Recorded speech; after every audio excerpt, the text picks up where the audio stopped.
नमस्कार। स्वागत है आपका गोदान की चौपाल में। मैं रचना यदुवंशी आजकल आपको प्रेमचंद जी का लिखा हुआ गोदान पढ़कर सुना रही हूँ और 45 अध्याय अब तक मैं आपको सुना चुकी हूँ। 46 चैप्टर आज मैं आपको सुनाऊंगी। 45वें अध्याय में क्या कुछ हुआ उसका सार मैं आपको थोड़ा सा बता देती हूँ। दरअसल प्रेमचंद जी अब हमें पात्रों के निजी जीवन में ले जा रहे हैं। मिस्टर खन्ना और गोविंदी पति पत्नी हैं और आदर्श पति पत्नी नहीं है शायद, ये प्रेमचंद जी अपनी लेखनी के माध्यम से हमको 45वें अध्याय में उन्होंने बताना शुरू किया। थोड़ा बहुत इशारा लगातार पिछले प्रश्नों में वो करते रहे। हम लोगों ने सुना कि जो मिस मालती का कैरेक्टर है वो ऐसी हैं कि वो बहुत खूबसूरत हैं और बहुत अट्रैक्टिव हैं, चार्मिंग हैं और बहुत सारे जो शहरी मर्दों का विवरण प्रेमचंद जी ने अपने दूसरे उनके दो समानांतर जॉनर जो है वो साथ में चल रहे हैं। आप देखिए, एक गांव का हिस्सा है जहां पे होरी और धनिया और गोबर और झुनिया जैसे पात्र हैं और एक शहर का हिस्सा है जहां मालती, खन्ना, मिस्टर मेहता, राय साहब, ये सब ऐसे अर्बनाइज्ड कैरेक्टर हैं, शहरी पात्र हैं।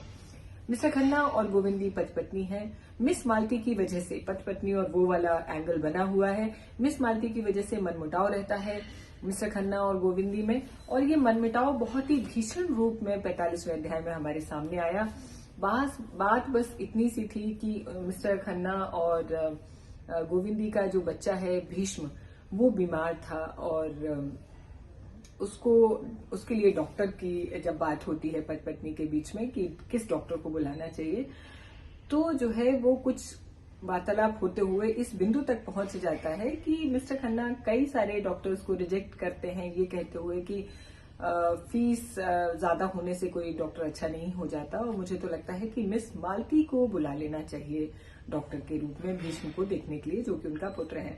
इस बात पर गोविंदी बहुत खफा हो जाती हैं और पति पत्नी की तकरार बढ़ते बढ़ते यहां तक आ जाती है कि मिस्टर खन्ना को अपनी सफाइयां देनी पड़ती हैं और गोविंदी 45वें अध्याय में बहुत मुखर और आक्रामक होकर के अपने पति से मिस मालती को आधार बना के लड़ रही हैं और बहुत कटाक्ष और तीखे स्वर में जो है बिल्कुल पत्नी वाले अंदाज में वो मिस्टर खन्ना को खरी खोटी सुना देती हैं, जिससे वो बहुत नाराज हो जाते हैं। यहां तक उनका गुस्सा इस लेवल तक बढ़ जाता है कि वो चांटे लगा देते हैं अपनी पत्नी गोविंदी को और इससे वो बहुत आहत होती हैं। उसके बाद कई सारे डॉक्टर आते हैं, बच्चे को देखते हैं, लेकिन गोविंदी जो है वो इस घटना से इतनी आहत है कि एक तीसरे व्यक्ति की वजह से, तीसरी महिला की वजह से मिस्टर खन्ना ने उन पर हाथ उठाया और उनका अपमान किया।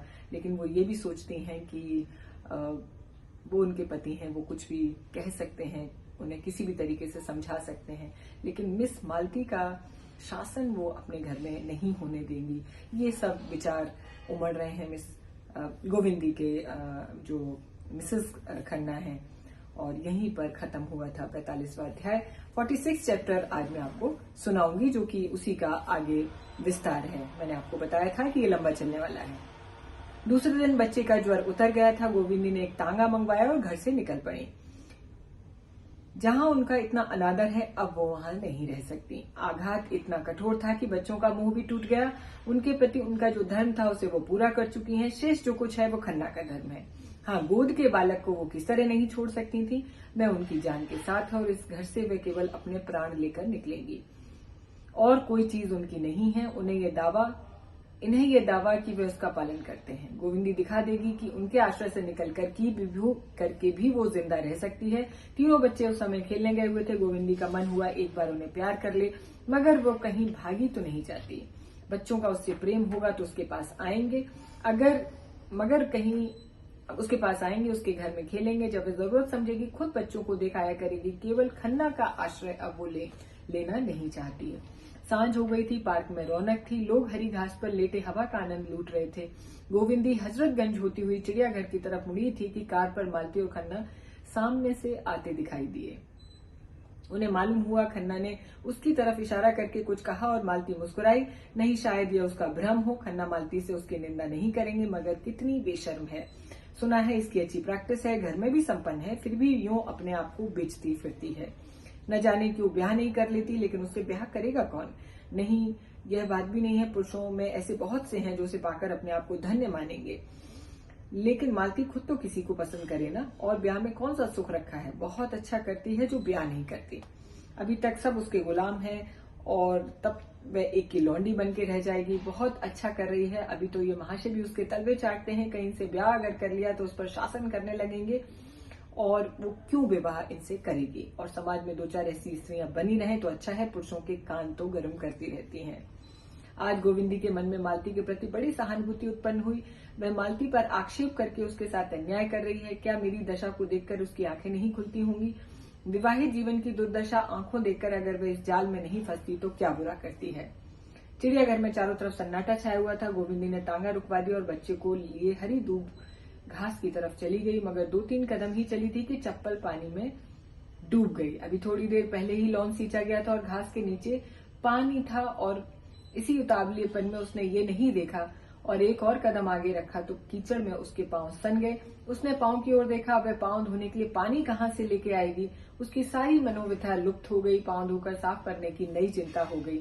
उसकी विचारधारा रुक गई। जब तक पांव न साफ हो जाए वो कुछ और सोच नहीं पा रही थी। सहसा उसे एक लंबा पाइप घास में छिपा नजर आया जिसमें पानी बह रहा था। उसने जाकर पांव धोए, चप्पल धोई, हाथ मुंह धोए, थोड़ा सा चुल्लू में पानी लेकर पिया और पाइप के उस पार सूखी जमीन पर जा बैठी। उदासी से मौत की याद तुरंत आ जाती है। कहीं वे बैठे बैठे मर जाए तो क्या हो। तांगे वाला तुरंत जाकर खन्ना को खबर देगा। खन्ना सुनते ही खिल उठेंगे, लेकिन दुनिया को दिखाने के लिए वो आंखों पर रुमाल रख लेंगे। बच्चों के लिए खिलौने और तमाशे माँ से प्यारे हैं। यह है उसका जीवन। उसके लिए कोई 4 बूंद आंसू बहाने वाला नहीं है। तब उसे वह दिन याद आया जब उसकी सास जीती थी और खन्ना उड़न छूना हुए थे। तब सास का बात बात पर बिगड़ना बुरा लगता था। आज उसे सास के उस क्रोध में स्नेह का रस घुला महसूस हो रहा था। तब वह सास से रूठ जाती थी और सास उसे दुलार कर मनाती थी। आज वह महीनों से रूठी पड़ी है और उसकी किसी को परवाह नहीं है। एक आधा उसका मन उड़कर उस माता जी के चरणों में जहाँ पहुंचा। हाय, आज अम्मा होती तो उसकी यह दुर्दशा नहीं होती। उसके पास जो कुछ उसके पास और कुछ न था। अब वो शायद अपनी माँ को याद कर रही हैं। स्नेह भरी गोद थी, प्रेम भरा अंचल था जिसमें मुंह छुपाकर वो रो लेती थी। लेकिन नहीं, वह रोएगी नहीं। उस देवी को स्वर्ग में दुखी न करेगी। मेरे लिए तो उससे ज्यादा कुछ मेरे लिए वह जो कुछ ज्यादा से ज्यादा कर सकती थी करके गई हैं। मेरे कर्मों का साथिन होना तो उसके वश की बात नहीं थी। और वह क्यों रोए। अब किसी के अधीन नहीं है। वह अपनी गुजर बसर को कमा सकती है। कल ही गांधी आश्रम से चीजें लेकर बेचना शुरू कर देगी। शर्म किस बात की। यही तो होगा कि लोग उंगली दिखाकर कहेंगे कि वो जा रही है खन्ना की बीवी। लेकिन इस शहर में रहूं क्यों। किसी दूसरे शहर में क्यों न चली जाऊं जहां मुझे कोई जानता न हो। 10-20 रुपए कमा लेना ऐसा कोई मुश्किल नहीं है। अपने पसीने की कमाई तो खाऊंगी, फिर तो मुझ पर कोई रोब नहीं जमाएगा। यह महाशय इसलिए इतना मिजाज करते हैं कि वे मेरा पालन करते हैं।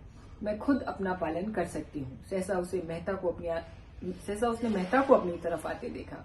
उसे उलझन हुई। इस वक्त ये संपूर्ण एकांत चाहती थी। किसी से बोलने की कोई इच्छा नहीं थी।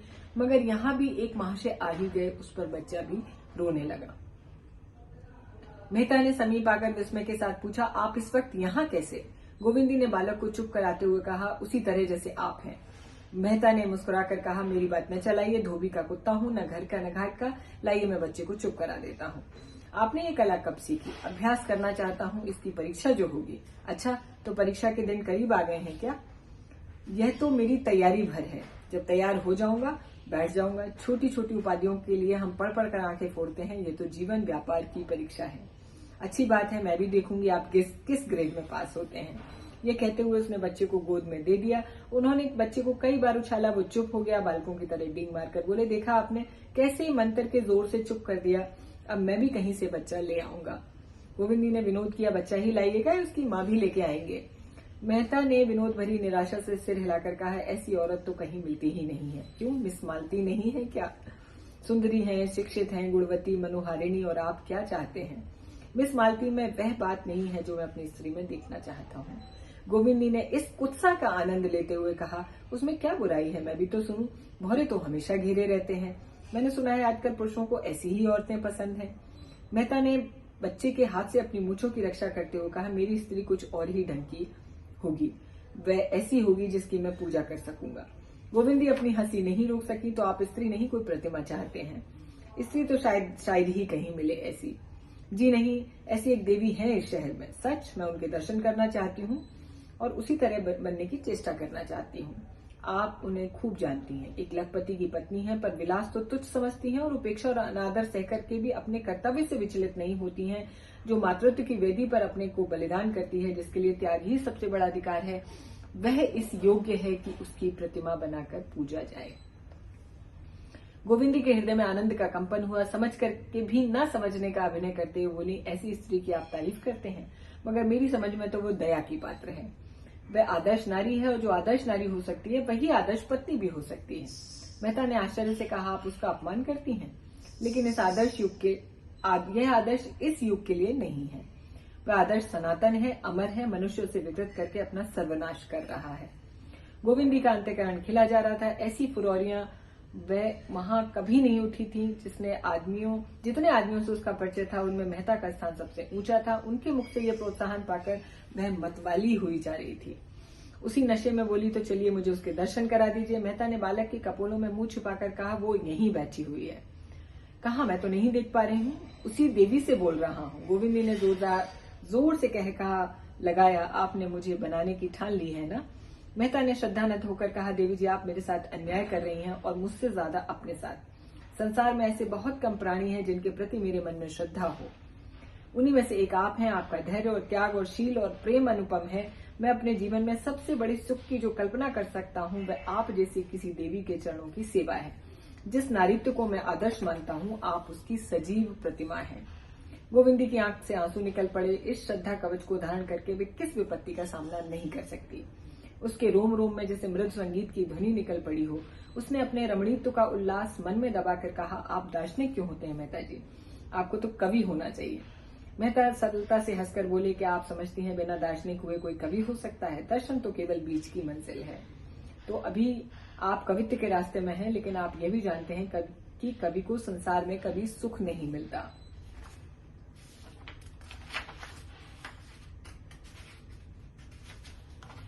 जिसे संसार दुख कहता है वही कवि के लिए सुख है। धन और ऐश्वर्य, रूप और बल, विद्या, बुद्धि, ये विभूतियां संसार को चाहे कितनी मोहित कर लें, कवि के लिए यहाँ जरा भी आकर्षण नहीं है।